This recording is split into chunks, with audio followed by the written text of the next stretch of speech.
Coucou la compagnie! Le 19 avril dernier, on est parti pour une grande excursion tout autour de l'Islande. En Islande, il y a une route qui fait tout le tour de l'île, qui s'appelle donc la Ring Road, qui est donc la route circulaire qui fait tout le tour de l'île. Et on a fait toute cette route en 48 heures avec le bus de l'assaut pour en fait aller amener des volontaires au camp qui est à l'est. Donc en fait jusque là, le camp de l'est était fermé parce que c'était l'hiver et que c'est vraiment dans un endroit très reculé et qu'il n'est pas forcément accessible quand il y a trop de neige. Et donc on a pu l'ouvrir que fin avril. Donc on est parti avec le bus pour amener les premiers volontaires qui allaient rester là-bas et certains volontaires et certains camp leaders dont moi qui avaient du coup l'occasion de faire le tour de l'Islande, faire plusieurs arrêts dans des endroits notables et aller voir aussi le camp de l'Est parce que pour le coup j'irai sûrement pas en dehors de l'excursion. Et du coup ce qui est vachement bien c'est que ça nous permet vraiment de voir toute l'Islande. On a vu vraiment des paysages tellement différents entre le nord, le sud, etc.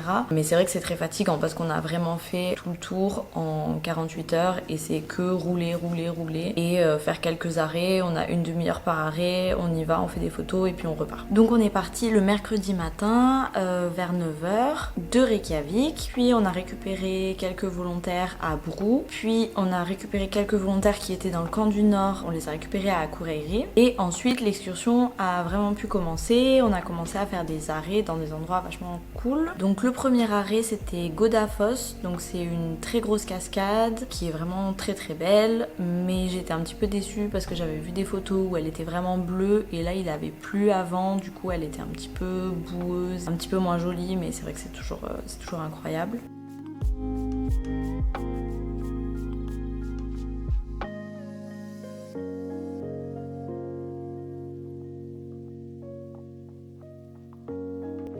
Après Godafoss, donc on s'est arrêté dans un champ de lave assez particulier où la lave prend vraiment des formes. Ça fait vraiment un champ où on peut se balader entre les espèces de monticules de lave et c'est vachement sympa.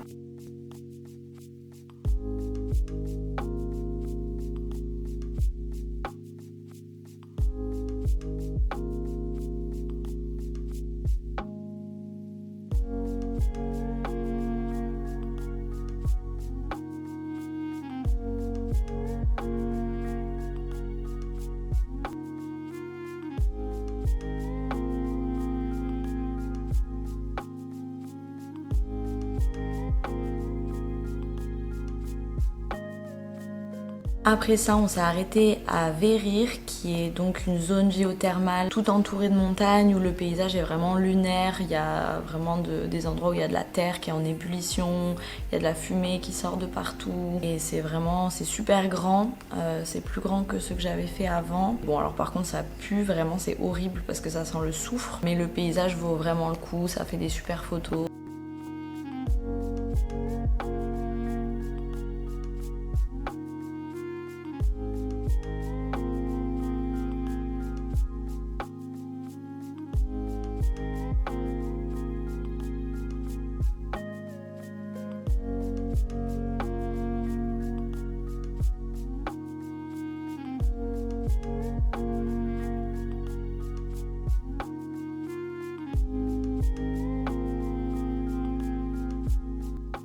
Donc là pareil, on a dû rester une petite demi-heure et après on est parti du coup vraiment pour le camp de l'Est.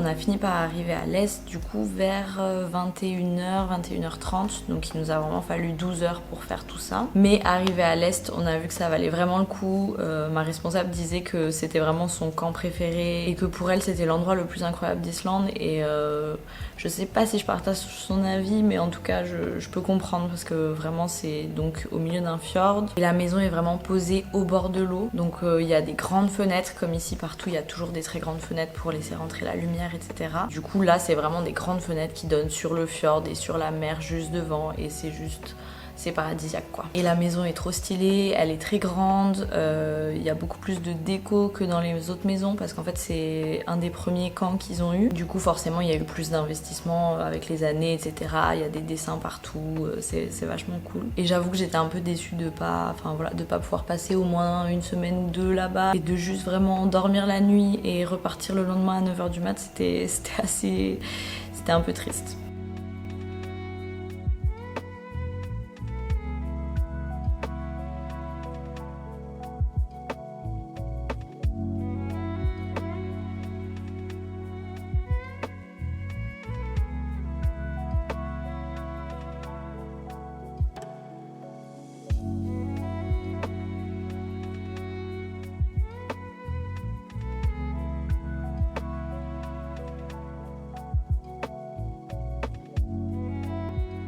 Et le lendemain, donc on est reparti à 9h et on a repris la route en direction de Reykjavik. Et c'était le premier jour de l'été en Islande, parce qu'ici il y a vraiment que 2 saisons. Et la saison d'été commence donc en avril. Bon, on est d'accord que c'était pas l'été comme on l'entend chez nous, mais c'est vrai qu'on a eu un super beau temps, il faisait super bleu, grand soleil et c'était trop cool de faire la route avec ce temps-là. On a traversé donc tous les fjords de l'Est, donc on voit vraiment la mer et la montagne qui se jette dans la mer et c'est juste trop beau. On a vraiment longé la mer pendant plusieurs heures et c'est vraiment, je pense, c'est une des plus belles routes que j'ai fait. C'était vraiment trop stylé.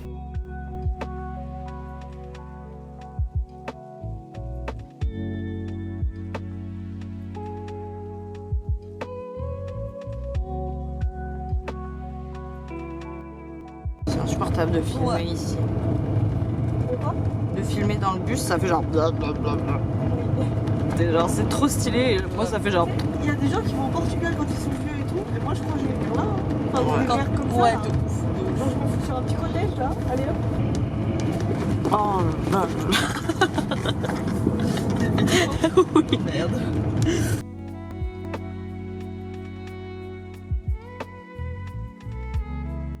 Et à un moment, on a passé un tunnel. Et de l'autre côté, c'était complètement plus du tout la même ambiance. Il y avait tout un brouillard, etc. Et en fait, on était juste à côté du glacier, donc du plus gros glacier qui est en Islande. On a fait un arrêt donc au glacier Lagoon. C'est là en fait où le glacier se déverse dans la mer. Donc ça fait tout un endroit où il y a des gros icebergs, etc. Et c'est la première fois que je voyais ça et ça paraît tellement irréel. Enfin, c'est un autre monde. C'est trop beau. En plus avec le brouillard qu'il faisait, ça faisait vraiment une ambiance super spécial.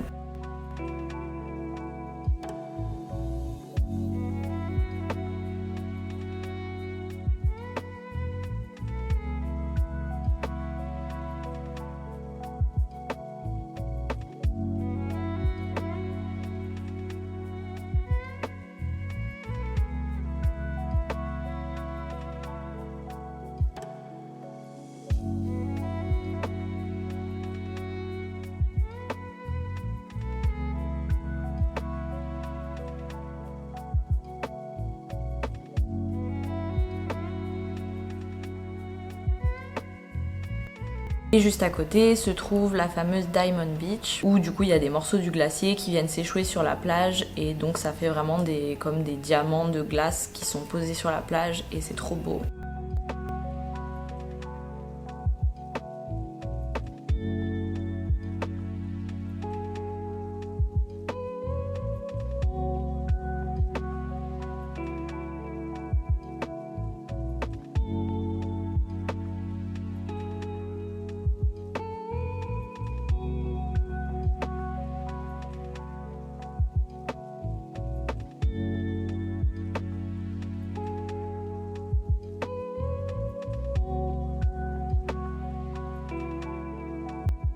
Et l'arrêt suivant, donc environ 2h30 après, c'est la Black Sand Beach qui elle est connue pour donc avoir du sable noir, mais comme en fait quasiment toutes les plages ici. Petit problème technique lors du dernier tournage, mon appareil photo s'est éteint parce qu'il avait plus de batterie. Donc autre jour, autre chambre. J'en étais donc à la Black Sand Beach qui est donc très connue pour son sable noir, mais surtout donc la vue très ouverte qu'il y a où on voit vraiment des falaises au loin.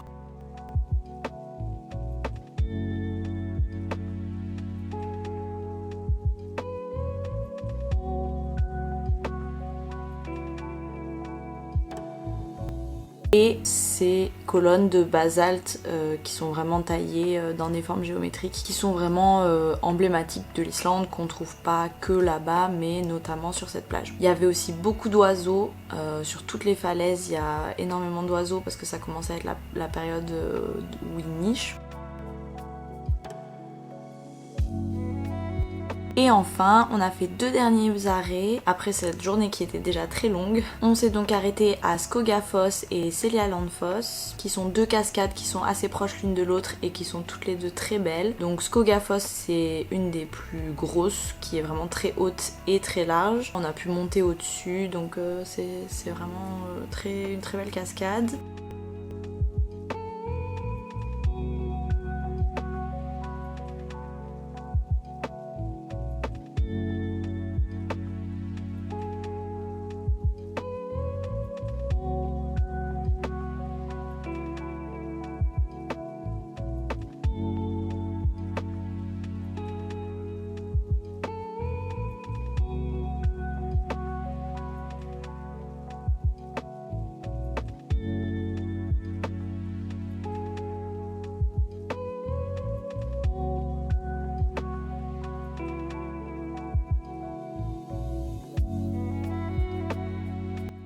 Et Seljalandsfoss qui est une des cascades derrière lesquelles on peut passer. Et là c'était vraiment paradisiaque parce que il y avait encore le soleil dessus, donc ça faisait vraiment des arcs-en-ciel avec la cascade. Je suis pas passée derrière parce que j'étais pas vraiment habillée en conséquence et que en passant derrière avec le vent et juste les éclaboussures en fait on finit trempée et j'étais vraiment pas suffisamment habillée pour finir trempée. Mais vraiment elle est trop belle. Et c'était donc le dernier arrêt de notre grande excursion tout autour de l'Islande. On est rentré à la ferme vers, je sais même plus, 21h30, 22h. On était lessivés, mais on était hyper contents. Et le lendemain matin, on est reparti pour Brou, où je suis restée quelques temps. J'avoue que sur le trajet, il y avait des moments où je me disais j'aimerais bien faire ça en ayant plus le temps de m'arrêter à des endroits, de juste marcher dans la nature plutôt que tout faire en voiture et aller aussi vite. Mais voilà, c'était pas le but de l'excursion à ce moment-là et c'était vraiment incroyable. Voilà, venez en Islande, c'est beaucoup trop beau.